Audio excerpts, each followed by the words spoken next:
बहुजन समाज को सच्चाई से परहेज है, सच्चाई सुनना पसंद नहीं है और ग्लैमरस हो रहा है, ग्लैमर बहुत पसंद है। मूँछों पर ताव देना, मरने मारने की बात करना, चाहे किसी ने आज तक चींटी न मारी हो, चाहे किसी ने मच्छर न मारा हो, समाज के ऊपर कहीं भी अत्याचार हुआ हो, आज तक कभी भी आपको ये सुनने को नहीं मिला होगा कि हाँ कहीं पर कुछ ऐसा काम किया गया, कोई कार्रवाई की गई जिससे कि मान सम्मान जो है वहाँ पर पुनर्स्थापित हुआ है, कभी नहीं हुआ है। लेकिन फिर भी हमें जो ग्लैमर पसंद है। लक्ष्मण जो है वो अम्बेडकरवादी हों, प्रोफेसर ऋतु जो है अम्बेडकरवादी हों, महमूद प्राचा जी जो है अम्बेडकरवादी हों, आपको ये पसंद है, आप चाहते हैं कि ये हों। लेकिन मैं आपको बता दूं कि अम्बेडकरवादी होने में और अम्बेडकर समर्थक होने में बहुत भारी अंतर है। आप बाबा साहब डॉक्टर भीमराव अम्बेडकर को तो मानते हैं, लेकिन उनकी विचारधारा को कभी आंशिक मानते हैं, कभी आधा मानते हैं, लेकिन पूरी तरह से नहीं मानते हैं। तो आप जो है अम्बेडकरवादी कभी हो नहीं सकते हैं, आप केवल अम्बेडकर समर्थक हो सकते हैं। राम मनोहर लोहिया जी की एक बात भी कहते हैं कि जब सड़कें वीरान हो जाती हैं तो संसद आवारा हो जाती है। मैं आप लोगों को बता दूं और आप थोड़ा सा गौर फरमाएं तो यह बात परम पूज्य बाबा साहब डॉक्टर भीमराव अम्बेडकर की विचारधारा से बिल्कुल भी ताल्लुक नहीं रखती है। देख रहे हैं कि आकाश आनंद जी जो कि आज जब भाषण देते हैं तो आपने सुना होगा, उनसे अच्छा बोलने वाले लोग हैं, कार्यकर्ता हैं, जिनका प्रमोशन ही नहीं हुआ, जिनको कभी जो है ये तवज्जो ही नहीं दी गई कि हाँ ये पार्टी के लिए काम करें, कभी उनको अपॉइंट ही नहीं किया पार्टी के लिए। पहले ये सारे नेताओं को अपनी राजनीतिक महत्वाकांक्षा को त्यागना चाहिए कि उन्हें एमएलए बनना है, एमपी बनना है, मुख्यमंत्री बनना है, प्रधानमंत्री बनना है। अभी फिलहाल कुछ लक्ष्य निर्धारित करना चाहिए कि हमारे सामने ये लक्ष्य है, हम यहाँ पर इस प्रदेश में मुख्यमंत्री बनाएंगे, इतने एमएलए यहाँ से जिताएंगे, इतने सांसद हम यहाँ से जिता। आपका इस पार्टी के साथ में आगे चल पाना बिल्कुल भी संभव नहीं है। अब आपके पास जो प्रसिद्धि आई है, जो लोगों में आपके प्रति एक श्रद्धा आई है, विश्वास पैदा हुआ है, उस विश्वास को बनाए रखने के लिए आपको अब चाहिए कि अब आप राजनीति से अपना मोह भंग कर लें और अब आप जो है एक सिस्टम क्रिएट करने का प्रयास करें। रात के इलेक्शन कैंपेन में, चुनावी माहौल में धड़ल्ले से खुलकर कहा कि नोटों पर लक्ष्मी गणेश की फोटो आनी चाहिए। अब ये मौका था राजेंद्र पाल गौतम जी के पास कि इस समय वे अपना पार्टी से इस्तीफा अरविंद केजरीवाल जी के मुंह पर देकर मारते। राजेंद्र पाल गौतम जी ने उस इशारे में ही त्यागपत्र दे दिया। हालांकि ये एक सूझबूझ वाली, समझदारी वाली बात नहीं थी। ये वक्त था कि केजरीवाल जी को उनकी विचारधारा के आधार पर समाज के सामने नंगा किया जाता, दूध का दूध और पानी का पानी किया जाता। हमें राजनीतिक मंच बनाने में इतनी जल्दी होती है कि हमें राजनीतिक मंच के सफल होने की संभावना पर भी गौर करने का हमें मौका नहीं होता है। राजनीतिक मंच आप कभी भी बना सकते हो, लेकिन राजनीतिक मंच को चलाने के लिए एक योग्य नेतृत्व तैयार करना बड़ी जिम्मेदारी यह है आज बहुजन समाज की, कि बहुजन समाज को सच्ची बातें पसंद नहीं आती हैं, क्योंकि सच्ची बातों में बहुत कड़वाहट। जय भीम, नमो बुद्धाय। साथियों, बहुजन समाज को आखिर क्या पसंद है और क्या पसंद नहीं है, क्योंकि आजकल जो चल रहा है और जिसमें बहुजन समाज अपना हित समझ रहा है, अगर उसकी बड़ी गहराई से जांच की जाए तो मुझे लगता है कि बहुजन समाज को यह समझ में आना चाहिए कि जो चल रहा है वह उसके अनुकूल बिल्कुल भी नहीं है। मुझे परम पूज्य बाबा साहब डॉक्टर भीमराव अम्बेडकर की एक बात याद आती है। किसी समय उन्होंने कहा था कि अगर मेरे समाज में 20 वकील, 20 डॉक्टर, 20 इंजीनियर हो जाएं, तो मेरे समाज की तरफ आंख उठाकर कोई भी देखने की हिम्मत नहीं कर सकेगा।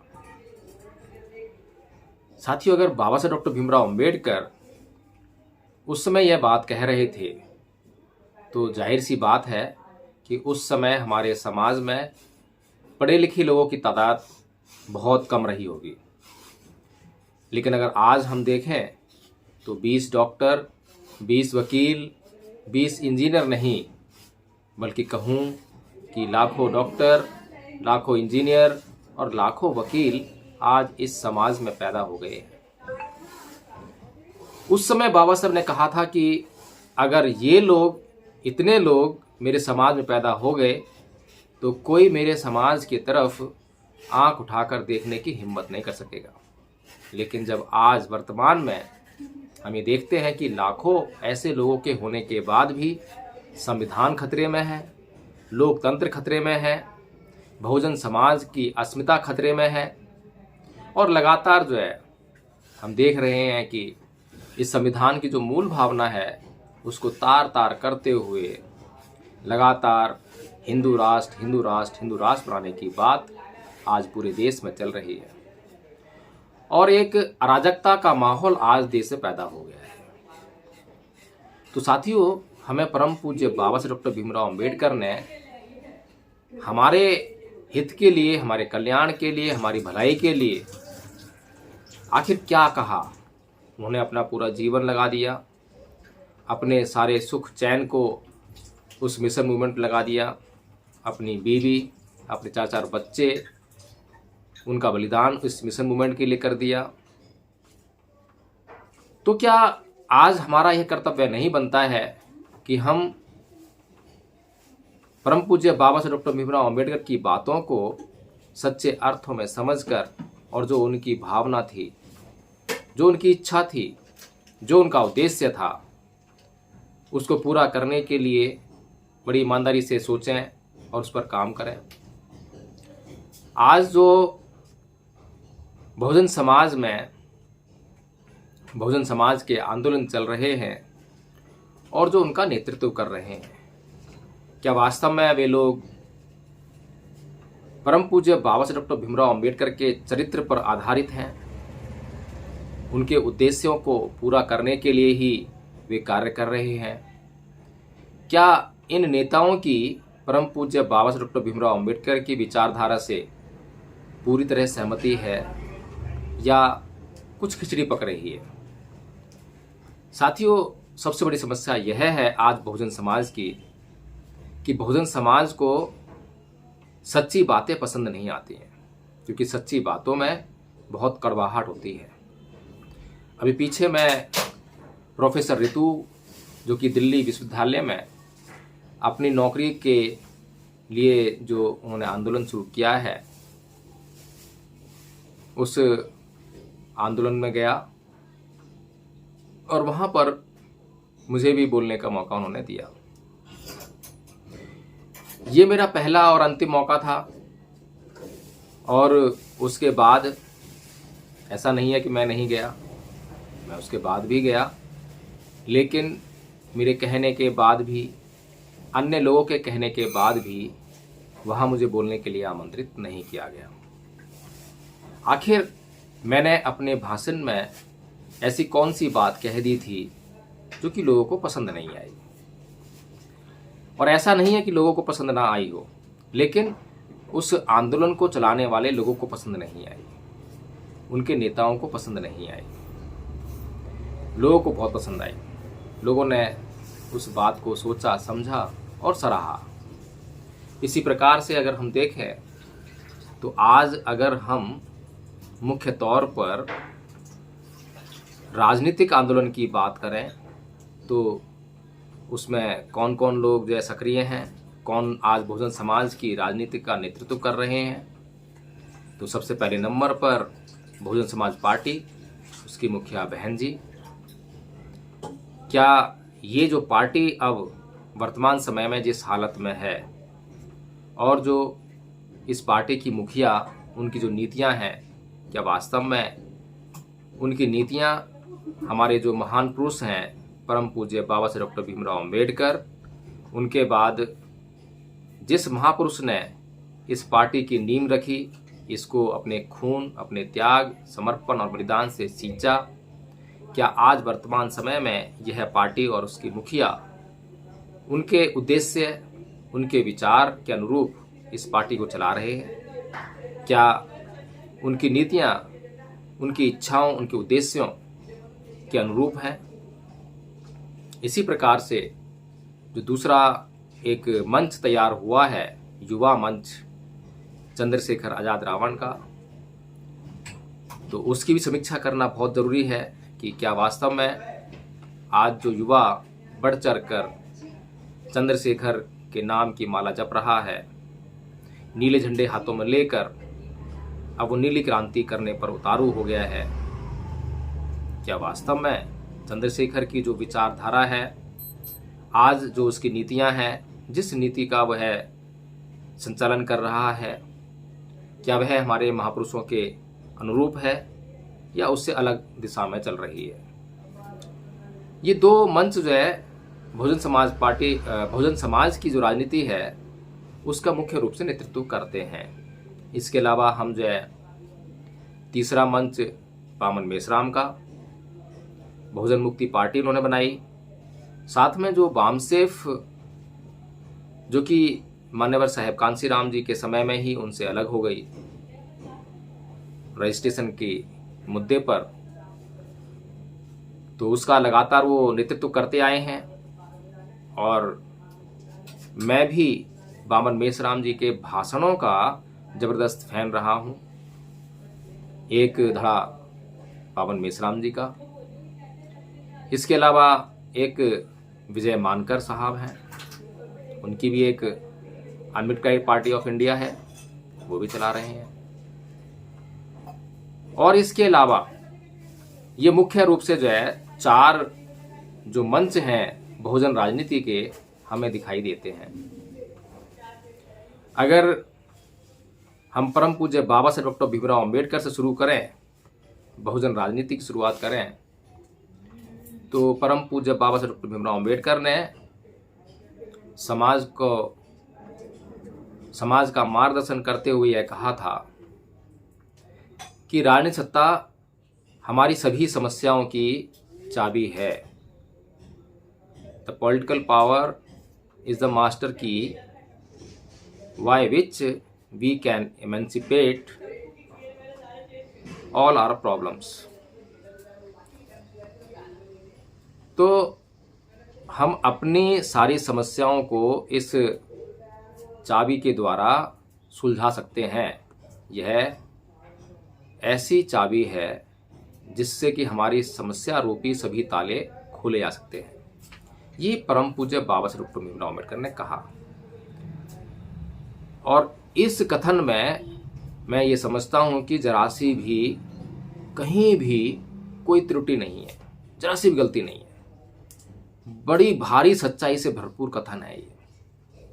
लेकिन परम पूज्य बाबा साहेब डॉक्टर भीमराव अम्बेडकर की खाली इसी बात को पकड़कर मैं ये देख रहा हूँ कि आज जो एक युवा पार्टी तैयार हुई है, युवा राजनीतिक मंच तैयार हुआ है, वह खाली हाथ में नीले झंडे लेकर किसी भी तरीके से संसद पर कब्जा करना चाहता है। बात तो बिल्कुल ठीक है, अगर हमारा किसी भी तरीके संसद पर कब्जा हो जाए तो वही ये चाबी, सत्तारूपी चाबी हमारे पास आ जाएगी और हमारी सभी समस्याओं का हल हो जाएगा।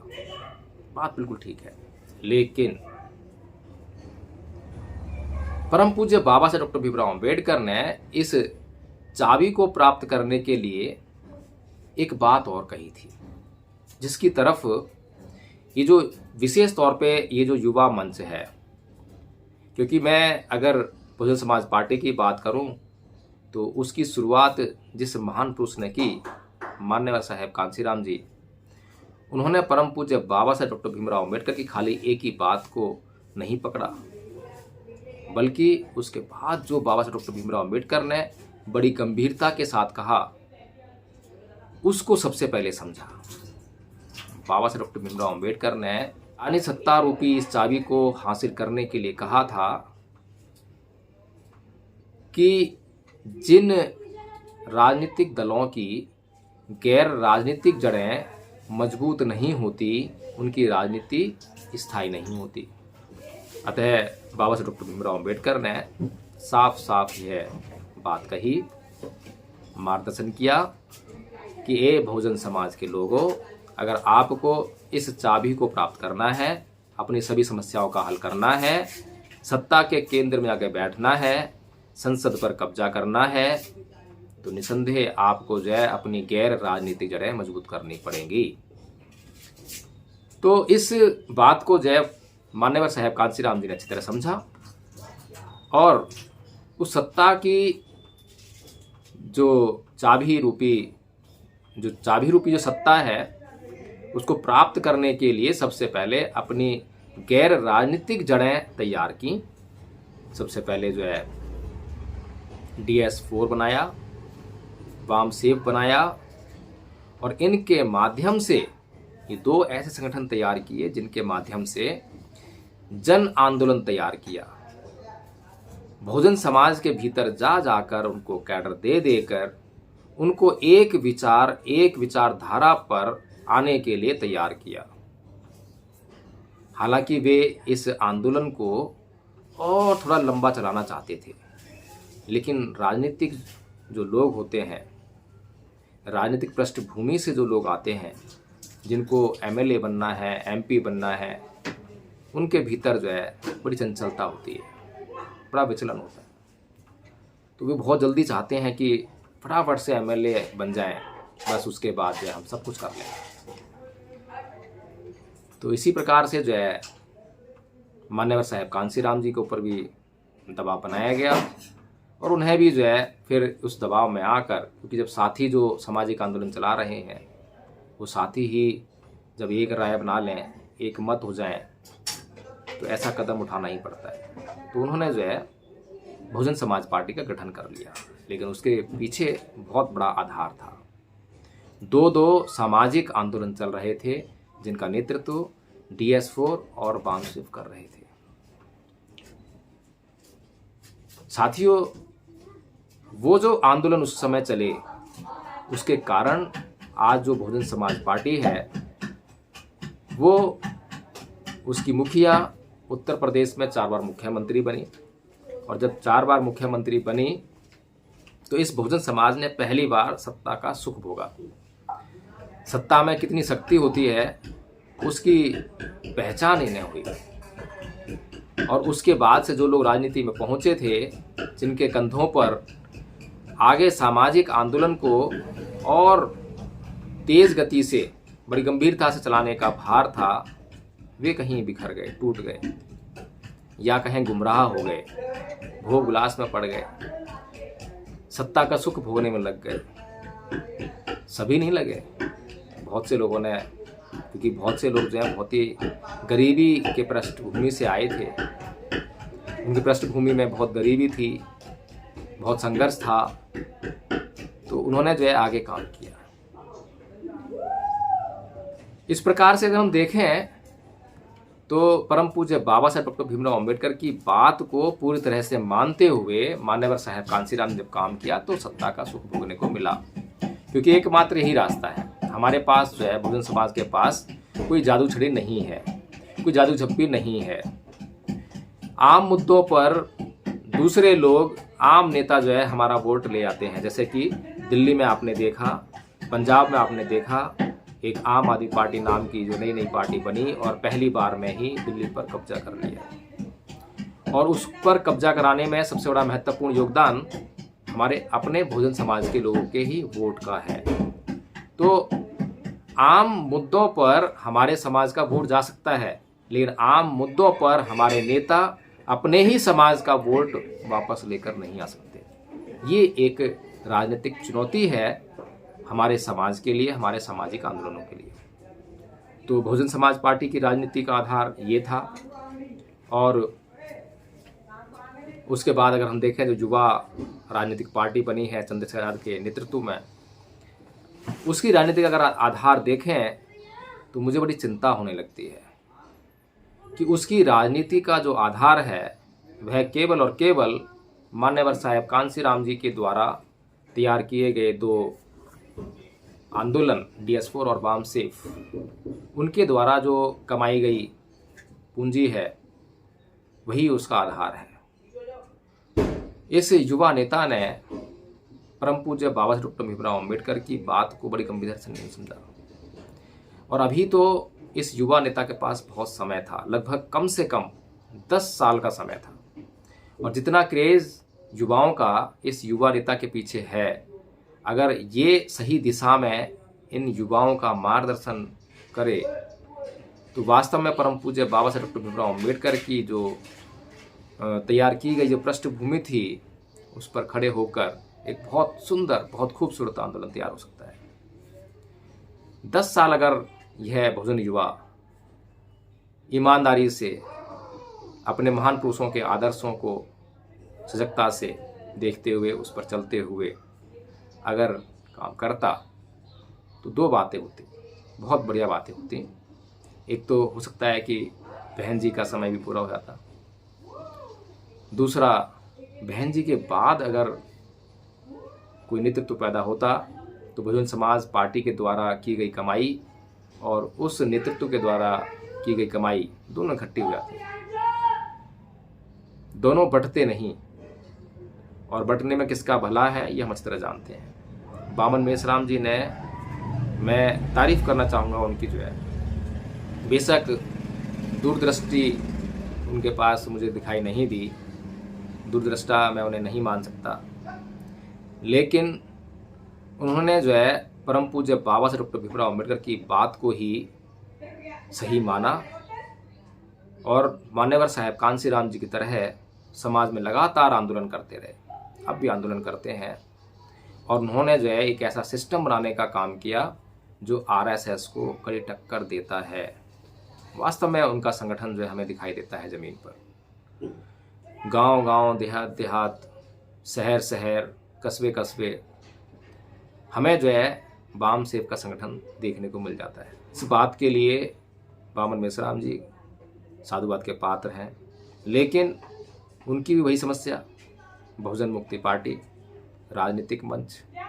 हमें राजनीतिक मंच बनाने में इतनी जल्दी होती है कि हमें राजनीतिक मंच के सफल होने की संभावना पर भी गौर करने का हमें मौका नहीं होता है।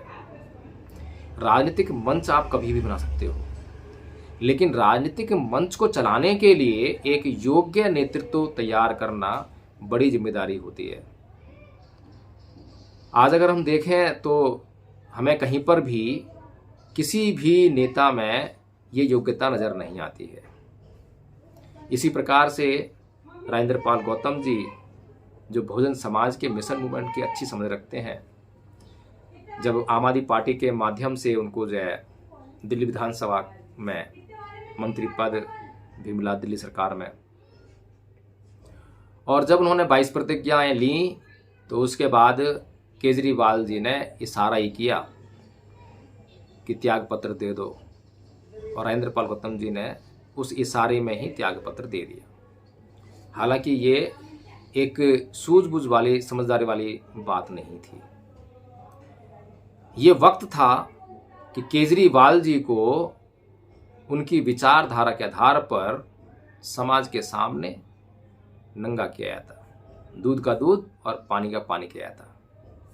जिस समाज के वोट को लेकर वे दिल्ली की सत्ता पर बैठे थे, उस समाज को ये बताने का समय था कि जो केजरीवाल जी हैं उनकी विचारधारा का परम पूज्य बाबा साहेब डॉक्टर भीमराव अम्बेडकर की विचारधारा से दूर दूर तक कोई नाता नहीं है, कोई रिश्ता नहीं है।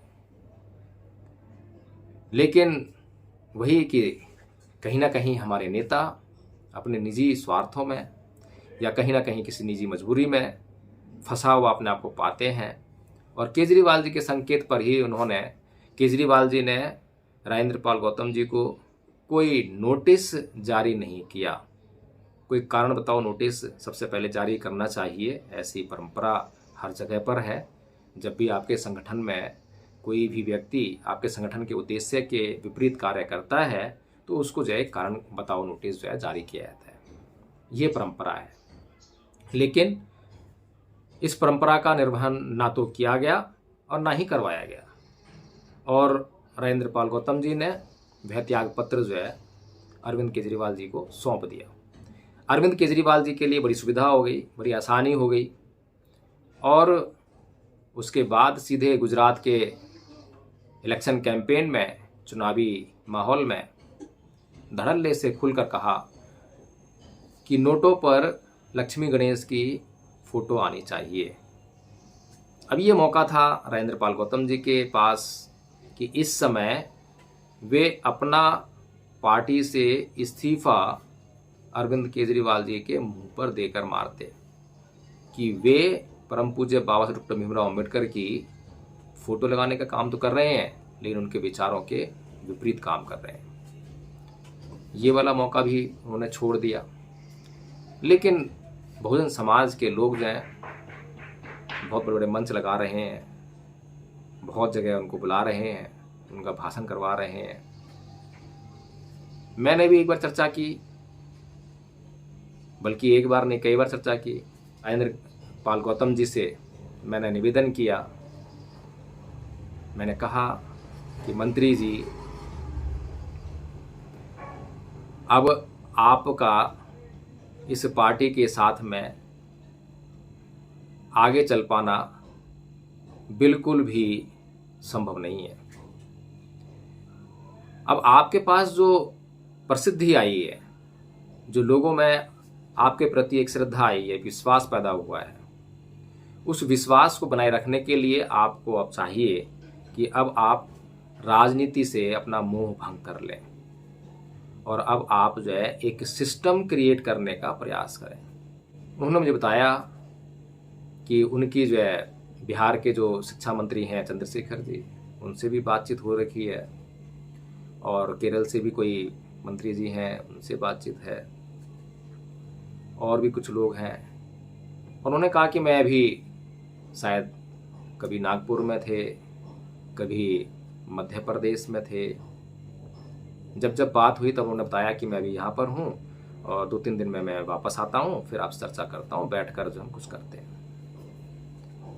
साथियों, मेरा यह प्रयास केवल राजेंद्र पाल गौतम जी के साथ में नहीं था, बल्कि जो भी बहुजन समाज का आज नेतृत्व कर रहे हैं, बहुजन समाज के मंचों पर जा जाकर बहुजन समाज के दुख दर्द को रोने का काम करते हैं, जिन्होंने बहुजन समाज के भीतर एक अच्छी पैठ बनाई है, नई पहचान बना ली है, उन सभी लोगों से मैंने बातचीत की। चाहे वो प्रोफेसर रतनलाल जी हों, डॉक्टर लक्ष्मण जी हों, और भी बहुत सारे लोग जिनको आप जानते हैं, जो बहुजन आंदोलनों का नेतृत्व कर रहे हैं, ऐसा लगता है। सबसे बात की, प्रोफेसर रतनलाल जी ने मुझे बहुत मोटिवेट किया कि यह कार्य सही है, ऐसा होना चाहिए। इन सभी नेताओं को मिलकर जो है एक मंच पर आना चाहिए। अभी अलीगढ़ में गया था, वहाँ पर अभिषेक जाटव जी से बातचीत हुई, युवा है। 2 साल पहले भी बात हुई थी और जब 2-3 साल पहले बात हुई थी तब मुझे वह युवा पूरी तरह से भटकाव में दिखाई दिया था, लेकिन आज जब मैंने उसको सुना तो दिशा कुछ ठीक हो गई है, अच्छी हो गई है, बहुत अच्छा लगा, विकास हुआ है। लेकिन अभिषेक जाटव जो है एक कारवां जो मध्य प्रदेश के महू बाबा साहेब की जन्मभूमि से लेकर चला और दिल्ली तक आ रहा है। कारवां को नाम दिया है कि मैं अपने बहुजन समाज के नेताओं को एक मंच पर चाहता हूँ, इकट्ठा करना चाहता हूँ। हमारे बहुजन नेताओं में बहुत सामर्थ्य है, इन्हें एक हो जाना चाहिए।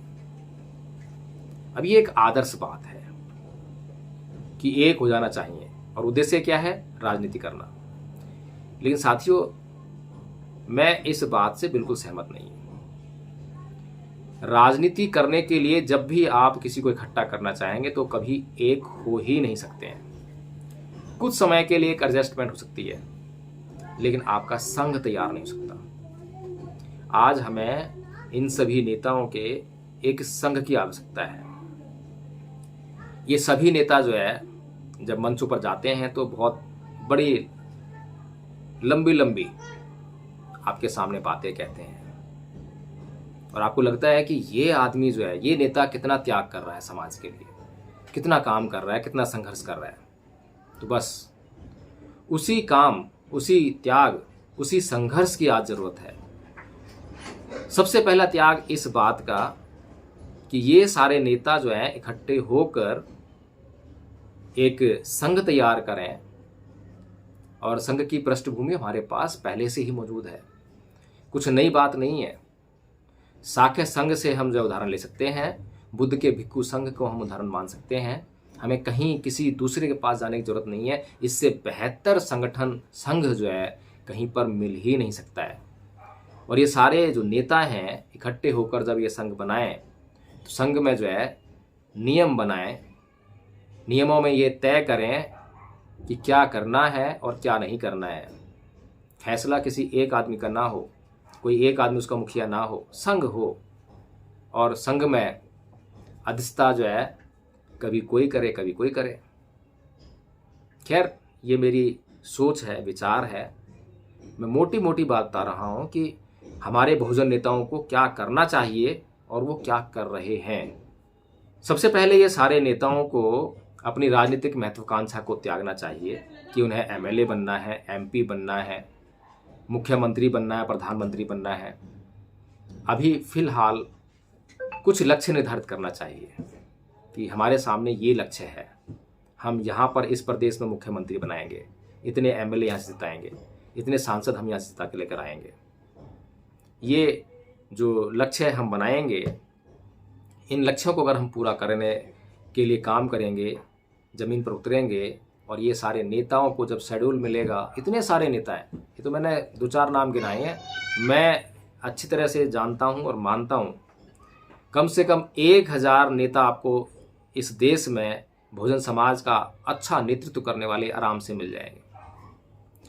और 1000 नेताओं को अगर आप जो है ज़मीनी स्तर पर काम करने के लिए लगा दें, परम पूज्य बाबा साहब डॉक्टर भीमराव अम्बेडकर के कहे अनुसार गैर राजनीतिक जड़ों को मजबूत करने में लगा दें, उनके सामाजिक और धार्मिक आंदोलनों को पैना करने में, उनको बढ़ाने में लगा दें, तो आपको अब जो पीछे साहेब मान्यवर कांसीराम जी इतना लंबा समय लगा, उतना लंबा समय आपको नहीं लगने वाला है।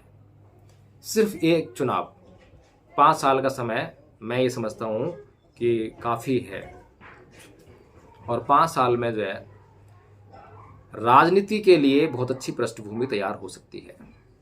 तो कहने का मतलब ये है कि आज जो भी लोग, अगर मैं एक एक की चर्चा करूं, तो आज बहुजन समाज पार्टी जो उसका बल था उसने अपने आप छीन कर दिया है, ज़मीन पर कहीं दिखाई नहीं देती है। ऊपर से बहन जी ने अपने ही भतीजे को, आकाश आनंद को, पार्टी में इतना ऊंचा पद देकर, जबकि आकाश आनंद से बेहतर और समर्पित और त्यागी, जिन्होंने पार्टी के लिए अपना पता नहीं क्या से क्या त्याग कर दिया है, कितना बलिदान किया है, घर बार बेच दिए हैं, शादी तक नहीं की हैं, ऐसे से त्यागी लोगों के होते हुए भी आकाश आनंद को एकदम से हेलीकॉप्टर से सीधे लैंड करवा देना पार्टी में। और जबकि हम देख रहे हैं कि आकाश आनंद जी जब भाषण देते हैं तो बिल्कुल वही सीन नज़र आता है जो कांग्रेस में राहुल गांधी जी किसी टाइम पे, जब उनका बचपना था और उन्हें भाषण, क्योंकि कार्यकर्ताओं का जो है वो श्रद्धा वहाँ पर है, कार्यकर्ता चाहते हैं कि इसी फैमिली से कोई आए, सोनिया गांधी आए या राहुल गांधी आए, उनसे पहले राजीव गांधी आए, एक परिवार जो है लेके चल रहे थे और परिवार में ही श्रद्धा थी। इसी प्रकार से हम देख रहे हैं कि आकाश आनंद जी जो कि आज जब भाषण देते हैं तो आपने सुना होगा, उनसे अच्छा बोलने वाले लोग हैं, कार्यकर्ता हैं, जिनका प्रमोशन ही नहीं हुआ, जिनको कभी जो है ये तवज्जो ही नहीं दी गई कि हाँ ये पार्टी के लिए काम करें, कभी उनको अपॉइंट ही नहीं किया पार्टी के लिए काम करने के लिए। मैं खुद एक बड़ा उदाहरण अपने आप को कह सकता हूँ। मैंने खुद जो है दिल्ली में जब कोशिशें की तो मैं खुद कई बार जाकर, जब दिल्ली प्रदेश के अध्यक्ष सीपी सिंह हुआ करते थे, उनसे मुलाकात की, उनसे मिला। मैंने कहा कि मुझे नेता नहीं बनना है, मुझे कोई एमएलए एमपी का चुनाव भी नहीं लड़ना है, मुझे समाज को जागरूक करना है, मुझे बसपा का कैडर सीखना है, फिर कैडर लोगों को समझाना है, मुझे लोगों के पास जाना है। कई बार जाकर जब उनसे मैंने ये बात कही तब जाके उन्होंने जो है कुछ गौर किया और उन्होंने जो है मुझे सीधे लोकसभा का प्रभारी बना दिया। और उसके बाद जो है जब पार्टी फंड के लिए पैसे इकट्ठा करने की बात हुई तो मैंने 2-4 एमपीज बैठे थे किसी मीटिंग में, लोकसभा की मीटिंग थी, लोकसभा स्तर के पदाधिकारियों की। वहाँ पर मैंने जब ये कहा कि साहब आज हम जब लोगों के पास जो है फंड के लिए जाते हैं तो लोग जो हैं आज हमें फंड नहीं देते हैं, बसपा के नाम पर, बहन जी के नाम पे फंड नहीं दे रहे हैं। इतना सुनते ही वो जो सांसद जी थे आग बबूला हो गए। आप तो बहन जी के खिलाफ बोल रहे हैं, आप तो बहन जी के खिलाफ बोल रहे हैं। बताइए, जो जनता के भीतर उनके मन में जो बात है वो हम बता रहे हैं और आप कह रहे हैं कि हम बहन जी के खिलाफ बोल रहे हैं। अरे बहन जी के खिलाफ हम जो है आपकी मीटिंग में बोल रहे हैं, जनता में नहीं बोल रहे हैं। उसके बाद जब भी फंड इकट्ठा करने के लिए 1 महीने में मीटिंग हुआ करती थी और उस मीटिंग में जो टारगेट दिया है, मान लीजिए एक विधानसभा से 50,000 रुपये का टारगेट दिया और विधानसभा ने केवल 2,000 रुपये इकट्ठा करके दिए, तो 2,000 रुपये इकट्ठा करके दिए, 48,000 रुपये कहाँ रह गए, क्यों नहीं आए, इस बात की कोई समीक्षा नहीं। बस अगली बार जो है जो फंड इकट्ठा कर सकता है उसको अपॉइंट कर दिया, उसको पद पर बैठा दिया और जो है पद चेंज कर दिया। तो साथियों, कहने का मतलब ये है कि बसपा की जब मैं बात कर रहा हूँ तो बसपा ने अपनी जड़ें खुद ही खोखली की हैं और आज जो है जो बहन जी जिस नीति का निर्वहन कर रही हैं, बहन जी के भीतर मेरी पूरी श्रद्धा है, मैं बहन जी खिलाफत नहीं कर रहा हूँ, लेकिन बहन जी की जो नीतियाँ हैं, बहन जी के जो निर्णय हैं वो किसी के भी समझ में नहीं आ रहे हैं। विशेष तौर पर आकाश आनंद जी को लेकर मेरी कोई आकाश आनंद जी दुश्मनी नहीं है, मैं ये भी नहीं चाहता कि वो जो है पार्टी में ना रहें, पार्टी का काम ना करें, लेकिन मैं चाहता हूँ कि ये पार्टी जो है जिस भावना के आधार पर बनाई गई थी, बहुजन समाज के लिए बनाई गई थी, तो उस उद्देश्य को जो है बरकरार रखा जाए। बामन मेश्राम जी काम कर रहे हैं और अम्बेडकर पार्टी ऑफ इंडिया के जो अध्यक्ष हैं विजय मानकर जी, उनको मैंने सुना है, बहुत गहराई है विचारों में, अच्छी तरह से काम कर रहे हैं, निर्भीक हैं और बहुत सुलझे हुए पढ़े लिखे व्यक्ति हैं। मैं ये समझता हूँ कि अगर आज बहुजन नेतृत्व किसी के हाथ में आए तो या तो वो बामन मेश्राम या विजय मानकर, मैं इन दोनों में से किसी को नेता स्वीकार करने के लिए कभी भी इनकार नहीं करूँगा। चंद्रशेखर को मैं जो है युवाओं का नेता तो मान सकता हूँ, लेकिन दूरदृष्टा, एक नीतिवान व्यक्ति और कुछ समझ रखने वाला व्यक्ति मैं बिल्कुल भी कभी स्वीकार कर ही नहीं पाया हूँ और ना मैं ऐसा मानता हूँ कि उनके अंदर ऐसी कोई योग्यता है, और ना ही अपने जो ग्लैमर, जिस ग्लैमर का वो जो प्रदर्शन करते हैं उसके आधार पर जो भीड़ उनके पीछे जा रही है जय भीम करते हुए और मूंछों पर ताव देना और बड़ी बड़ी बातें करना, मरने मारने की बातें करना, संविधान को हाथ लगाया तो ये कर देंगे वगैरह वगैरह, तो उन बातों से जो है मैं ये समझता हूँ कि ग्लैमर तो पैदा होता है लेकिन आपका काम वहाँ पर नहीं हो पाता है। भीड़ भीड़ होती है, कैडर कैडर होता है, इस बात को हमें समझना चाहिए। इसके अलावा साथियों, मैं कुछ लोगों पर और चर्चा करना चाहूँगा, जैसे कि प्रोफेसर लक्ष्मण यादव जी हैं। बेसिकली जब मैं उनको सुनता हूँ तो मुझे सीधे सीधे एक व्यक्ति नज़र आता है और वो व्यक्ति की जो छवि है वो है सोशलिस्ट। वह अम्बेडकराइट छवि नहीं है, अम्बेडकरवादी छवि नहीं है, केवल और केवल जो है वह सोशलिस्ट छवि को लिए हुए है। और वह राम मनोहर लोहिया जी की एक बात भी कहते हैं कि जब सड़कें वीरान हो जाती हैं तो संसद आवारा हो जाती है। मैं आप लोगों को बता दूं और आप थोड़ा सा गौर फरमाएं तो यह बात परम पूज्य बाबा साहब डॉक्टर भीमराव अम्बेडकर की विचारधारा से बिल्कुल भी ताल्लुक नहीं रखती है, बिल्कुल भी नहीं है। जब सड़कें वीरान हो जाती हैं इसका मतलब क्या है, हम क्या करना चाह रहे हैं, यानी कि we have not any system, we have a system, और जब हमारे पास सिस्टम होता है तो हमें उस सिस्टम का उपयोग करना चाहिए, और जब हम सिस्टम का उपयोग नहीं करते हैं तो उसका खामियाजा हमें भुगतना ही पड़ता है। अगर हमारे पास एक स्कूटर है और उस स्कूटर का हम अगर उपयोग नहीं करेंगे तो उसके बदले में उसका खामियाजा हमें भुगतना ही पड़ेगा। हमें उस स्कूटर को बरकरार रखना पड़ेगा, उसकी मेंटेनेंस लगातार करनी पड़ेगी और उसका उपयोग करना पड़ेगा, तभी उसका जो उपयोग के कारण जो फल मिलने वाला है, जो लाभ मिलने वाला है, जो सुविधा होने वाली है, उसका लाभ हमें मिल सकता है। तो साथियों, डॉक्टर अंबेडकर की विचारधारा के इतर प्रोफेसर लक्ष्मण जी हैं, इसीलिए हमें कभी गुलाल से होली खेलते दिखाए जाते हैं और कहते हैं कि ये मेरा निजी मामला है। लेकिन मैं यहाँ पर फिर वही बात कहूँगा, जिस प्रकार से प्रोफेसर रितु और महमूद प्राचा जी अपने आप को अम्बेडकरवादी कहते हैं, क्योंकि आप लोगों को ये सुनना पसंद है कि प्रोफेसर लक्ष्मण जो है वो अम्बेडकरवादी हों, प्रोफेसर रितु जो है अम्बेडकरवादी हों, महमूद प्राचा जी जो है अम्बेडकरवादी हों। आपको ये पसंद है, आप चाहते हैं कि ये हों। लेकिन मैं आपको बता दूं कि अम्बेडकरवादी होने में और अम्बेडकर समर्थक होने में बहुत भारी अंतर है। आप बाबा साहब डॉक्टर भीमराव अम्बेडकर को तो मानते हैं, लेकिन उनकी विचारधारा को कभी आंशिक मानते हैं, कभी आधा मानते हैं, लेकिन पूरी तरह से नहीं मानते हैं। तो आप जो है अम्बेडकरवादी कभी हो नहीं सकते हैं, आप केवल अम्बेडकर समर्थक हो सकते हैं। और ऐसा नहीं है कि अगर प्रोफेसर रितु सिख हैं, बाबा साहब डॉक्टर भीमराव अम्बेडकर के कहने पर उन्होंने जो है बौद्ध धर्म ग्रहण नहीं किया है, महमूद प्राचा जी अगर मुस्लिम हैं और उन्होंने बाबा साहब कहने पर बौद्ध धर्म ग्रहण नहीं किया है, तो इसका मतलब ये है कि वो जो है अम्बेडकर समर्थक हैं, तो हम उनके साथ में खड़े नहीं होंगे। ऐसा नहीं है। जो अम्बेडकर समर्थक हैं वो भी बहुजन समाज का ही हिस्सा हैं, उनके भी सुख दुख में जो है सभी उसी तरह से खड़े होंगे जैसे हम अपने सुख दुख में खड़े हुए हैं। लेकिन अपने आप को कम से कम अम्बेडकरवादी मैं तब तक नहीं कह सकता जब तक कि मैं परम पूज्य बाबा साहब डॉक्टर भीमराव अम्बेडकर की एक एक बात से पूरी तरह से इत्तेफाक नहीं रखता। मुझे एक एक बात जो है अच्छी तरह से, सही तरह से माननी ही पड़ेगी। और जिन बातों को मैं मान सकता हूँ उनको भी ना मानूं, फिर तो बात और गंभीर हो जाती है। ये तो बहुत मामूली सी बात है और किसी के ऊपर दबाव नहीं है। बार बार ये कहा जाता है कि आप जो पहले अध्ययन करें। बाबा डॉक्टर अम्बेडकर भी ये चाहते थे।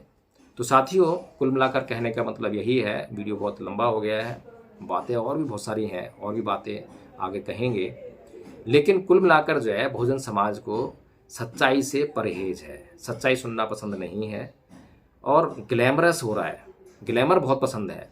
मूँछों पर ताव देना, मरने मारने की बात करना, चाहे किसी ने आज तक चींटी न मारी हो, चाहे किसी ने मच्छर न मारा हो, आज तक आपके लिए कभी भी कितना भी आपके ऊपर अत्याचार हुआ हो, समाज के ऊपर कहीं भी अत्याचार हुआ हो, आज तक कभी भी आपको ये सुनने को नहीं मिला होगा कि हाँ कहीं पर कुछ ऐसा काम किया गया, कोई कार्रवाई की गई जिससे कि मान सम्मान जो है वहाँ पर पुनर्स्थापित हुआ है। कभी नहीं हुआ है।